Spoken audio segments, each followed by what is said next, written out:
J'ai toujours été un enfant qui bouge partout. J'avais besoin d'un sport pour me canaliser. Ma soeur faisait du karaté, du coup, j'ai fait du karaté. C'était mon tout premier sport. Et comme tout premier sport, tu découvres un nouveau monde. Les premiers entraînements, les premières compétitions, les premiers potes et les premiers amis. Honnêtement, j'ai surkiffé le karaté. Là où j'étais le plus à l'aise et où j'étais le plus fort, c'était les katas. Un kata, c'est un enchaînement de coups chorégraphié. Pour mon âge, j'étais très bon. J'excellais dans les katas. J'aimais tellement ça que je pouvais répéter mes katas dans le noir au lieu de dormir. Par contre, j'aimais pas trop les combats. Mais bref, j'ai fait du karaté pendant 4 ans. Et pendant ma dernière année, j'ai découvert un autre aspect du sport. La frustration. En effet, j'ai gravi très vite les échelons des ceintures. Du coup, j'étais frustré car les cours de mon âge me permettaient pas de travailler sur mes katas. Et quand j'allais au cours des adultes, la marche était trop haute pour mes 9 ans.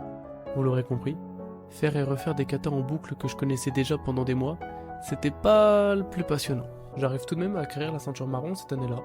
Je sais pas si c'était un vrai diplôme de ceinture, mais on va dire que oui. Cette année-là, j'ai appris également que je devais attendre d'avoir 14 ans pour atteindre la ceinture noire.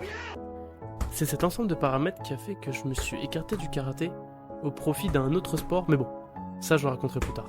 Des fois je me demande ce que je serais devenu si j'avais continué le karaté. Parce qu'il est vrai que j'étais pas dégueu dans ce que je faisais, mais bon, je le saurai jamais, et c'est pas pour autant que c'est un échec, car ça m'a permis de découvrir d'autres sports, et plus particulièrement mon sport.